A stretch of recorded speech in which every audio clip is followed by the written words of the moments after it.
Welcome back. So the outbreak of COVID-19 pandemic had significant negative effects, and I'm sure you know socio-economic activities were shut down, and you know a lot of governments around the world are trying to mitigate some of this negative effects. In Nigeria, this very week, the federal government launched the Guaranteed Offtake Scheme, one of the tracks of the MSME Survival Fund scheme meant to cushion the effect of COVID-19 on businesses under the Nigeria Economic Sustainability Plan.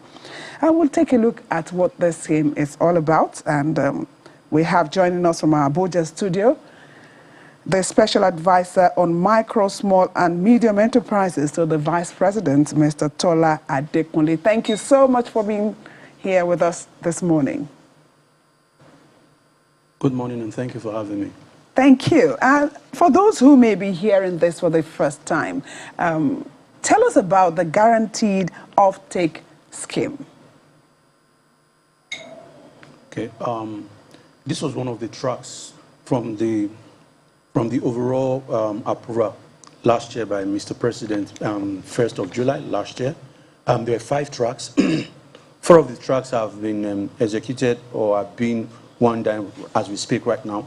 That's the payroll, the artisan, the business support.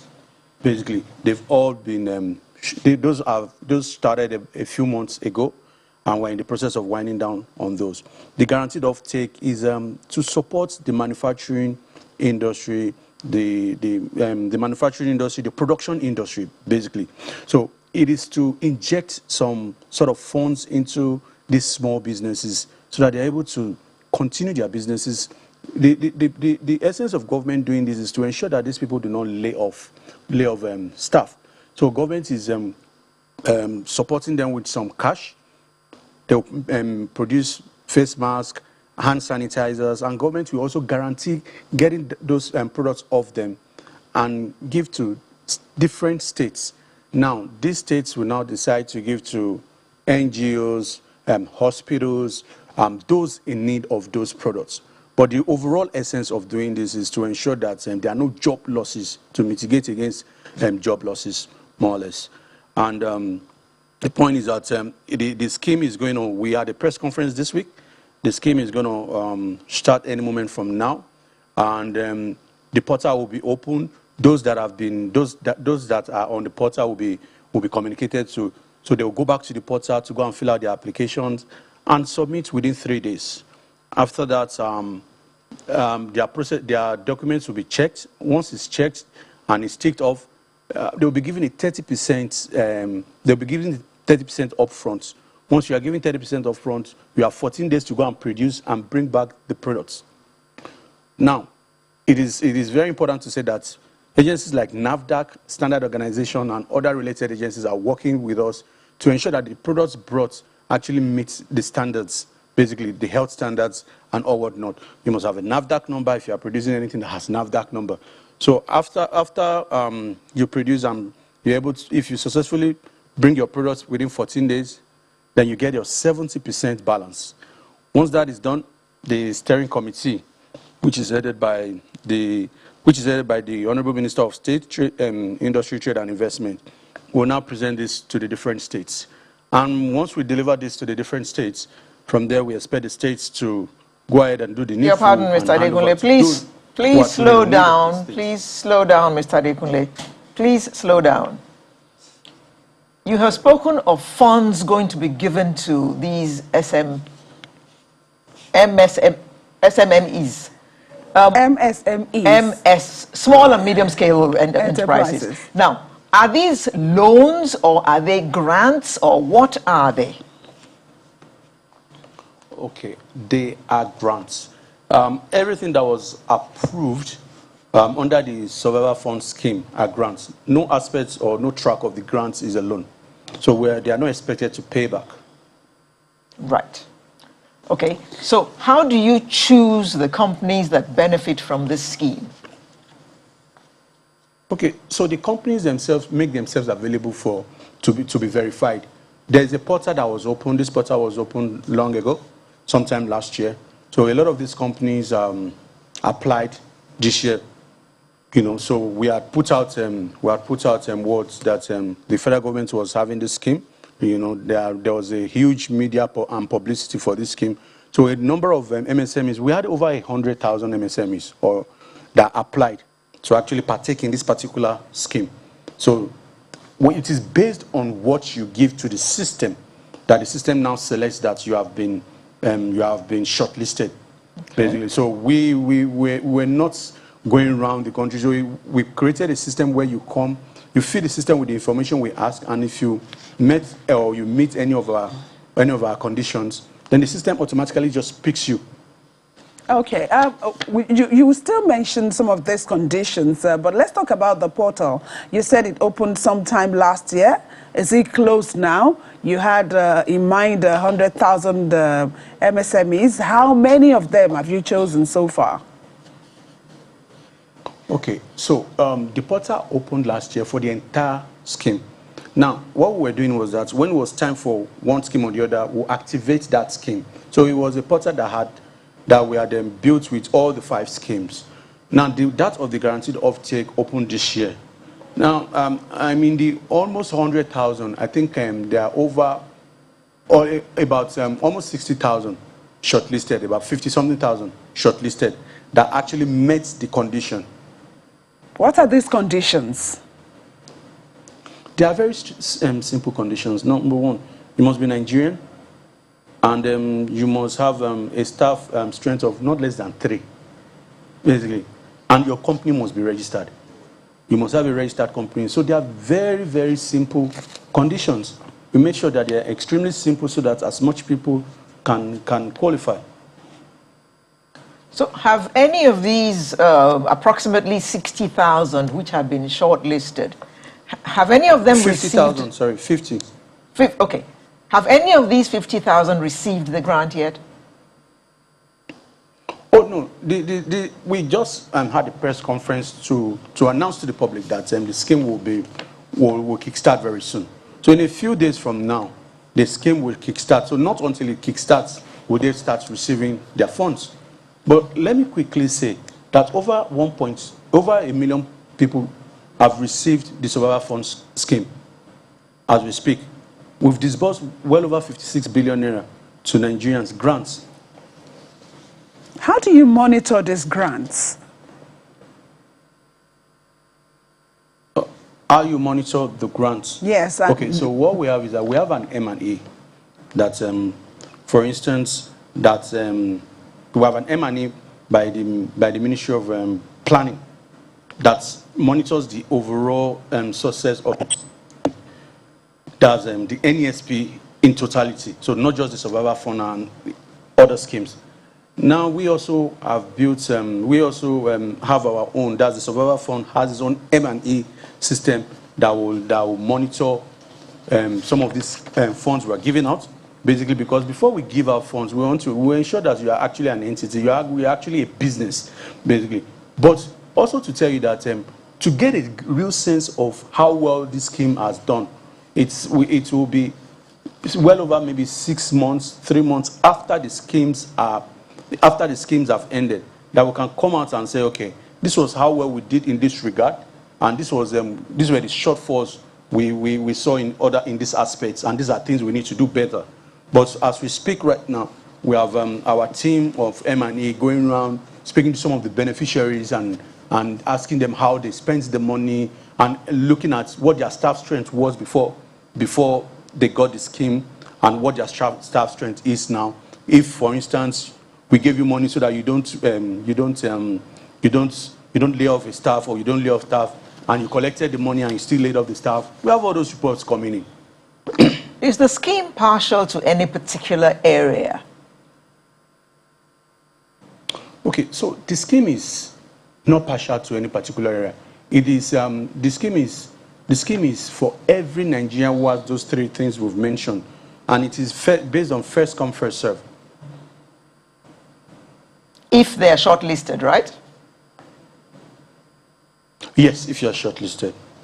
Okay. You'd have to go to the system, you'd have to apply. Okay. So when does disbursement begin?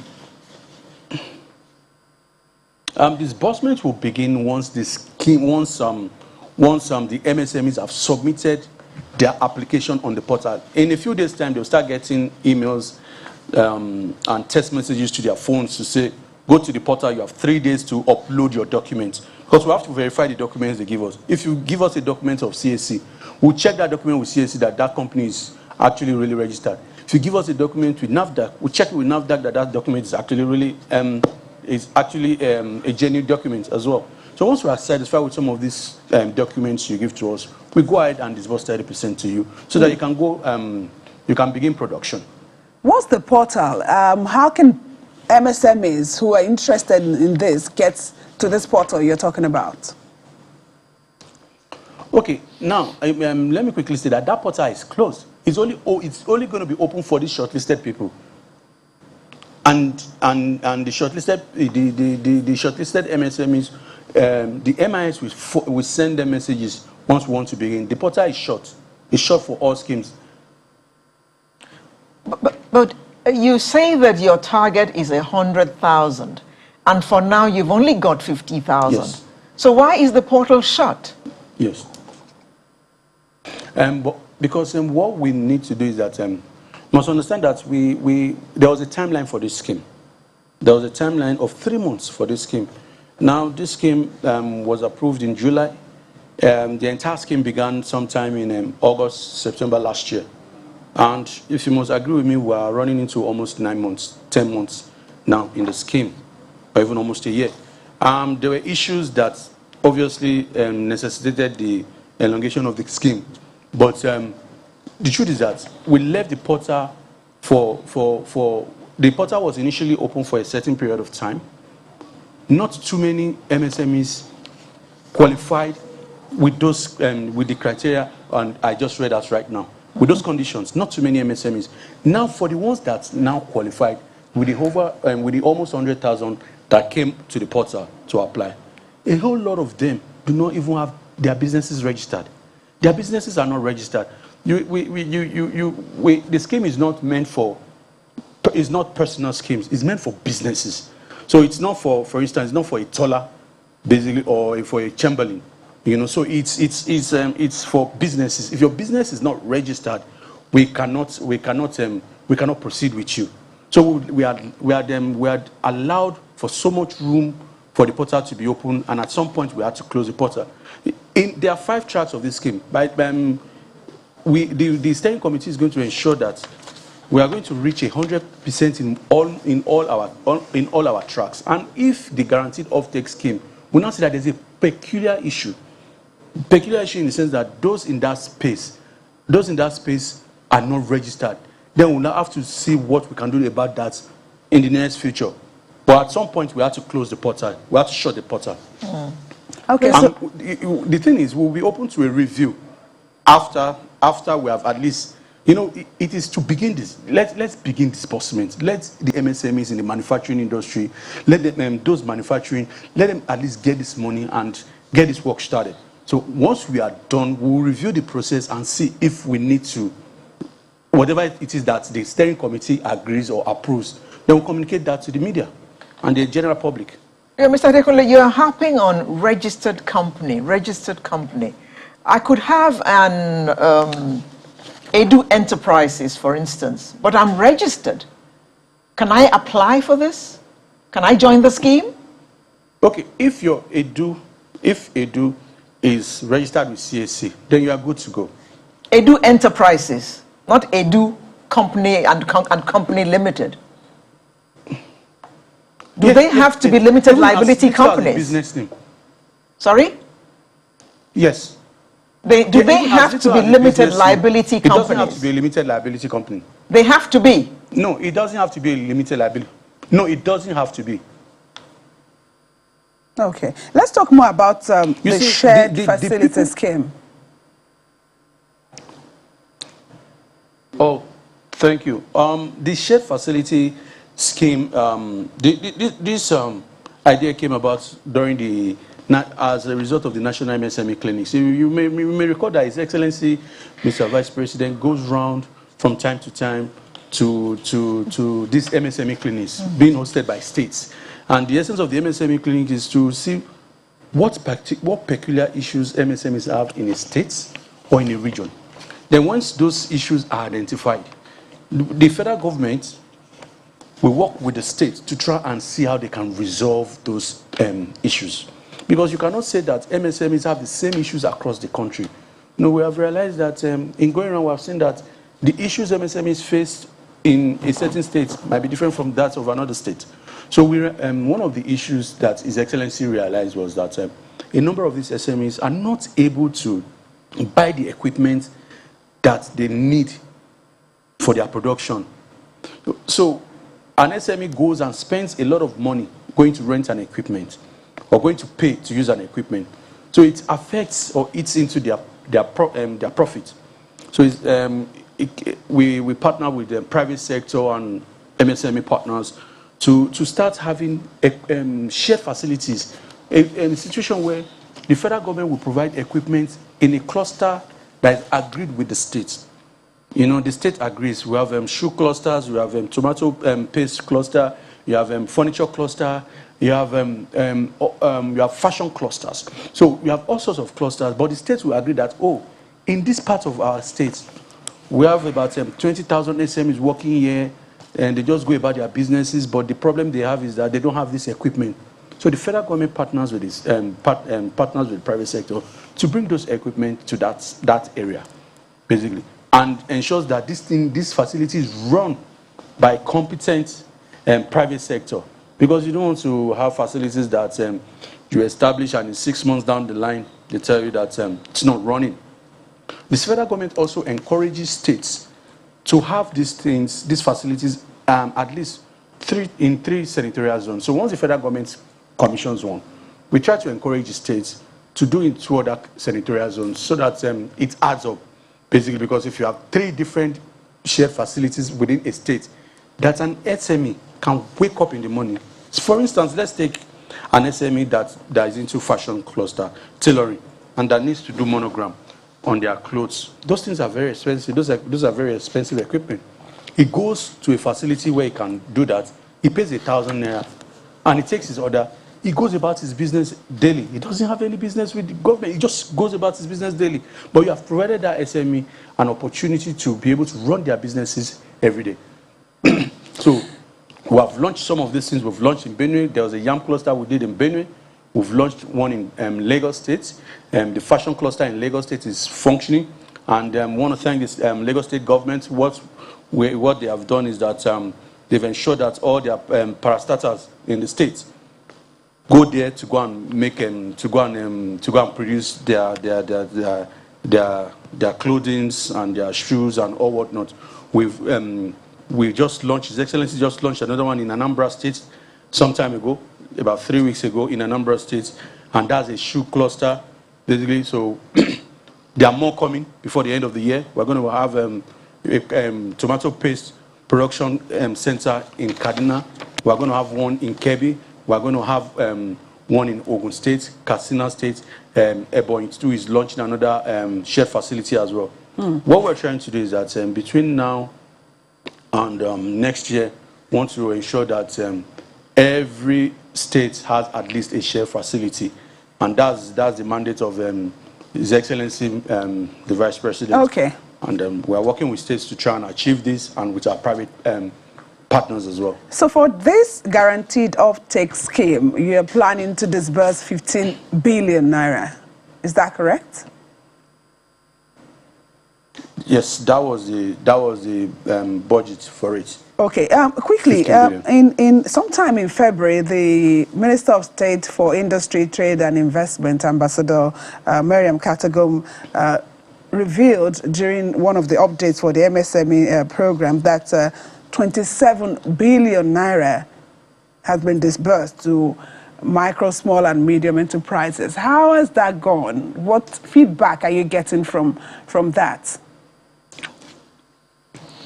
Okay, so as at that time in February, we are disbursed to, the payroll system. One of the major tracks in the survival fund was a system, or is a system where we support business owners, school teachers, school owners, all sorts of business owners. We support 10 of their staff. If you pay your staff below 50,000, we'll pay them the minimum wage of 30,000. We'll pay 10. We'll pay a maximum of 10 staff, a minimum of 5. And we had done as at that time when she made that revelation, we had paid a lot for this for the payroll system, basically. And if you are asking of feedback, at that point, a number of teaching associations and a number of private school owners had written to actually thank the government for that support. They didn't see it coming, and even when the government said they were going to do it, not a number of them believed it, that it was going to happen.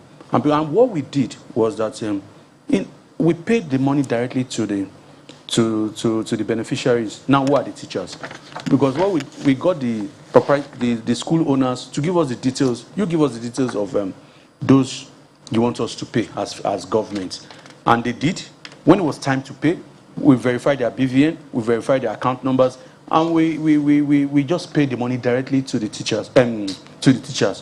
We paid the money directly to the teachers with the knowledge of the owners of the schools.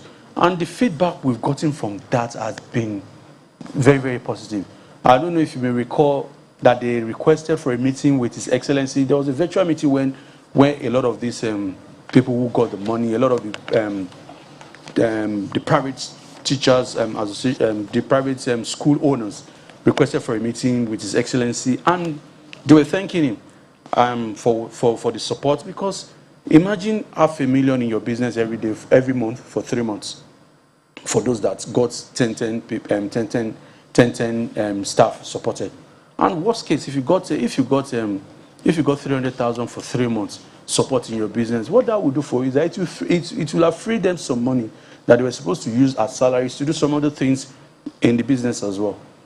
However, I must quickly state that whilst they are thanking the government and very happy with the support, a number of them are saying that the scheme should continue. They are saying that it should be extended. They are saying that the 3 months should be extended to 6 months. Some of them are even saying maybe 1 year. Mr. Adekunle, perhaps you've also COVID pandemic. Perhaps you've also heard other people say it's for those who know those who are in government. What would you say to those people? Okay, I'm happy you have mentioned this, but you see, the way the system was built, you see, there was a porter. There is a porter. You go to the porter, you apply. Mr. XYZ applies. And the porter, based on the information, if we ask you for 10 things, and as you go, you submit this number 1, number 2, number 3, number 4. It just keeps ticking. Good. Yes. You will know automatically once you are done that you will be picked. The portal automatically picks you. I don't pick you. The steering committee does not pick you. There's no, we made sure that there were minimal paperwork in what we are doing. Everything was computerized, basically. So it is based on the information you feed the system with that you either get picked or not. For those who were not picked, based on who you know. Mr. Adekunle, for those who were not picked, does it show them the reasons they are not picked, so that perhaps they want to try next time and make sure that all of those factors that didn't qualify them this time, they can work on it? Oh, yes. If, for instance, you put in a wrong business name, or a business name that does not match with CSA, it says it that your business name is either not registered, or your business, this RC number you're giving us is not genuine. And if it is genuine, then you cross that stage and you decide to give us a fake BVN number. It pops out and tells you that this BVN number does not belong to you. You know, we were very critical about paying directly, because the directive of Mr. President to His Excellency Mr. Vice President was that these monies, we should ensure that it gets to the hands of those people that are our target beneficiaries. And the only way we could do that was to ensure that we paid that money straight to their account. And the only way to actually verify that these are your accounts is right now is the BVN. So we're insistent on the BVN, basically. So once you get to that point, and it was At that point, there are a number of people actually drop out because some people just, I don't know, give us wrong BVN and we contact them. You see, once you give us something wrong, we contact you, we give you three different trials to get back to us. So we don't just chuck you out, we just give up on you. We say, we tell our people to contact them and say, oh, you have gotten to this stage, but we realize that your BVN, some people even at the point of payment, they realize that their BVN is wrong. We get those paying to call them and say to them that, oh, you need to supply us with the right BVN. Okay, thank you so much, Mr. Tola Adekunle, Special Advisor on Micro, Small and Medium Enterprises to the Vice President. We can only wish you all the best and hoping that Nigerians will indeed benefit from this. Thank you for coming. Thank you very much. Thank you. We'll take another break, and when we come back, we'll be talking about women entrepreneurs. To stay with us.